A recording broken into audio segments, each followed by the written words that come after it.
Hello, everyone. This is another Black Conservative. I am Ryan Bowling. Thank you all for joining me. So apparently, film mogul Tyler Perry, whom you're all familiar with, I know, basically decided to bury Bibles underneath the studio that he built in Atlanta because he was haunted by the memory and past of this particular land. So basically, when he built the studio there in Atlanta, he basically created a studio there in Atlanta. He basically buried Bibles underneath it, I guess, to bless it. Now, I know that sounds odd and strange, but this is what he did. But what I'm going to do, I'm going to read this article, and then I'm going to show you in this article what may not be apparent at first. But what I'm going to show you in this article, that actually what he is advocating is socialism, whether he realizes it or not. Whether he realizes it or not, he's actually advocating and pushing and promoting socialism. So let's get into this. And the article starts off, film mogul Tyler Perry recently revealed that he used God's word to establish the foundation for his 330-acre Atlanta, Georgia studio due to the location's dark past. And let me say this up front. As I read this article, I'm going to periodically show you why I believe that he's pushing socialism.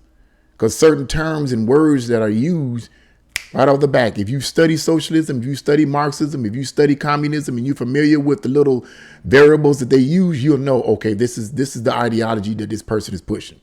So let's go on. Perry acquired the land for Tyler Perry Studios in 2015, and since its grand opening in 2019, the studio has been the launching pad for hundreds of TV shows and films. In a recent interview with AARP, Perry revealed that before building sound stages on the land, he buried Bibles underneath the structure as, quote, as a way of refocusing the spirit of the place. Let me say this real quick. As a man of God and as a born-again, spirit-filled Christian, I don't believe burying Bibles underneath anything is going to actually change anything. And the reason why I believe that is because there's no magic. Even though I believe that the Bible is inspired by the Holy Spirit, is a supernatural book, and supernatural, I don't believe there's any magic in it. Okay? There is no magic in the word of God. You know, it's not like you can bury it underneath something and demons come out of somebody. No, I don't believe that. What he should have did, in my opinion, as a Christian, he should have prayed over it. Pray over the land. If you wanted to be blessed, pray over it, but don't bury it, bury a bunch of Bibles. No. But that's just my view on that. But anyway, let's go on.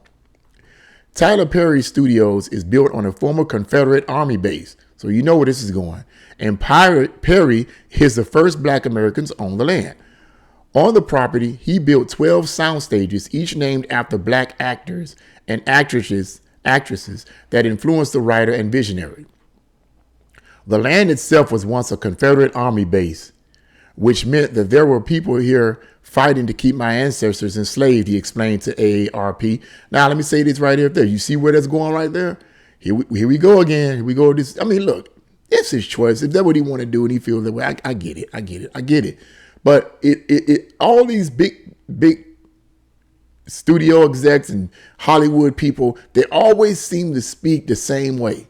Socialism, Marxism, communism, not aware of what they're talking about.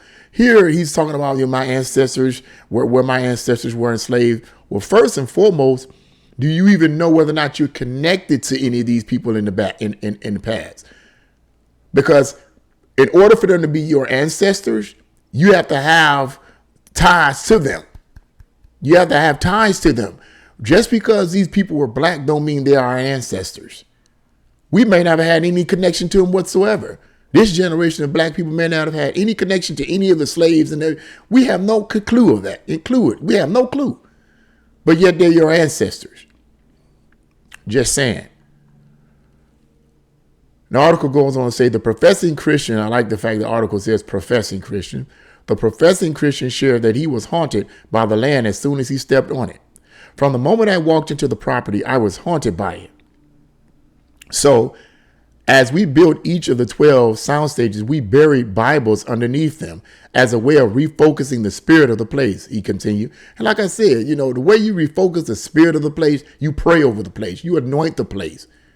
You pray God's blessing. But burying Bibles underneath it, no. Perry has since used the studio to create content honoring Black experiences. Now, when I say burying Bibles, I mean, I'm giving you guys my opinion.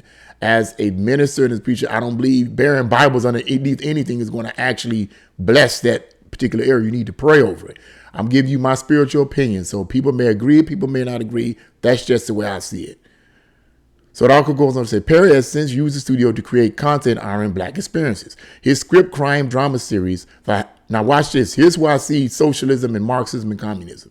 His script crime drama series entitled, I guess it said, The Haves and the Have-Nots, ran for 8 seasons on Oprah Winfrey's own network and was, quote, the highest rated show on the channel. Here's why I see right now he's promoting socialism and Marxism, the haves and the have-nots. This is a classic line that socialists, Marxists, and communists use. In order to dismantle a country, what they push is this idea that the haves, which are the rich, the bourgeois, the rich, the capitalists, are causing all the problems for the have-nots. And in order for the have-nots to be happy, you have to tear down the capitalist system by force. This is what this whole concept of the haves and have-nots come from, and this is what this is about. Tyler Perry may not be familiar with that history, but that's actually what that show, whatever was pushing with that title. Okay, with that title. Now, have I seen the show? No, I have not seen the show. With the title called The Haves and the Have-Nots, I already kind of know where it's going. Okay, but I'm not judging the show per se. So I don't want to hear nobody saying you judging the show. You never seen it. I don't. The haves and the have-nots, right then and there, and talking about black this and black that and my ancestors. That's socialism. That's Marxism. That's communism. Okay, it's all about division. We black people are oppressed. Our ancestors are oppressed, and we need to stick together. And as human beings, we need to stick together in America. In America, as humans, whites, blacks, Asians, Hispanics, all of us need to come together. Okay, that's what we need to do. All this division is not helping anything. Blackity black this, black that. But I'm so sick and tired of hearing this stuff. But let's go on. For Oprah and me, it was important to show black people, he goes on to say, that you can work together, that powers can come together and be successful, Perry said. Which is interesting to me because Oprah, he's supposed to be a professed Christian. Okay, he's supposed to be a Christian, but if you know anything about Oprah, Oprah is not a Christian. Not the way the Bible teaches. She's not a Christian. She's into the New Age movement. Okay, she's into the New Age movement. That's what she's into. So why would you even be affiliated with her in these areas? I mean, to me, that's questionable. But he goes on to say, he said that Tyler Perry Studios also provided jobs for many people, including, here's another Marxist term, including those marginalized. See, those are Marxist terms, marginalized, those that are left out, those that are pushed out of the way. Now, is it true that there are certain people that are marginalized? Yes, but you know what I'm experiencing? And what I'm experiencing and observing, that those that are actually marginalized are conservatives. Whether you be white, whether you be black, you're marginalized. Your content is not given the airtime that people on the left is given. So very few people know what you're saying. Very few people know what you're about. That's what I'm experiencing, and that's what I see. That the true marginalized groups are conservatives, regardless of your racial ethnicity or your religion. If you're conservative, you've been marginalized. But this whole idea of blacks and all this kind of people that's marginalized, I don't see that. Because black people in America today, okay, are some of the most preferred people around, regardless of their actions. And when I say regardless of their action, I'm talking about those who are the knuckleheads, the ones that's causing trouble for all the civilized black people out here that's trying to do something with their life. I'm talking about those are the ones get the most privileges, it seems. They privileged, they highlighted, they get a pat on their head. You okay, we understand what you're going through. You're struggling. And you're supposed to show understanding and kindness to people. As a Christian, I understand that we're supposed to do that. But at the same time, you got to hold adults responsible for their actions. The Apostle Paul said in the book of 1 Corinthians, when I was a child, I thought like a child. I acted like a child. But when I became a man, I put away childish things. When you become an adult, you got to put away childish things. And all this talk about, I'm marginalized, I'm a victim. When it comes to an adult, you are mature enough in your own mind to make decisions and see that certain things that you're doing is detrimental to you and other people. That's an excuse, a cop out, and it's a crutch. And I don't excuse it at all.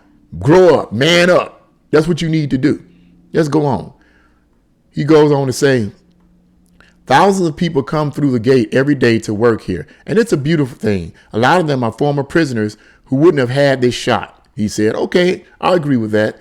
I agree with that. You try to help people that messed up in their past and so forth, and they want to better their lives. I get that. But victimization, no, they're not victims.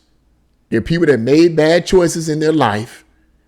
They suffered the consequences of those choices, and they saw it was dumb what they did. It was bad. It didn't help them. It hurt them. They did their time. Now they are trying to better their lives. I'm in 100% support for that. 100% support for that. But he goes on to say, during the grand opening gala for his studio in 2019, the performer hosted a church service and gospel brunch. The service was held in the replica church of the sanctuary, featured in, quote, the colored purple, and featured performances from a gospel choir and the Clark sisters, along with a sermon by Bishop T.D. Jakes. Look, folks, you can go on, you can read the rest of this. I'll let you guys read the rest of this on your own free time, but I'll leave a link to that in the description box below. But suffices to say is that, as I said in the introduction to this video, I believe he's pushing socialism. He may not be aware that he's pushing socialism and Marxist talking points. He may not be aware of that. And the reason that he might not be aware of that is because the way socialism, communism, and Marxism is presented before the masses in a way that is appealing to them. Most people, if they understood the history of socialism and understood the history of communism, if they understood it and knew it, how millions upon millions of people lost their lives under those political regimes, they probably wouldn't be so quick to adhere to it. They probably wouldn't be so quick to accept it because it's a deadly worldview. It's a deadly political view. But the Marxists and communists and socialist insurgents, the way they promote the worldviews that they're promoting is done in a way that's appealing to the masses.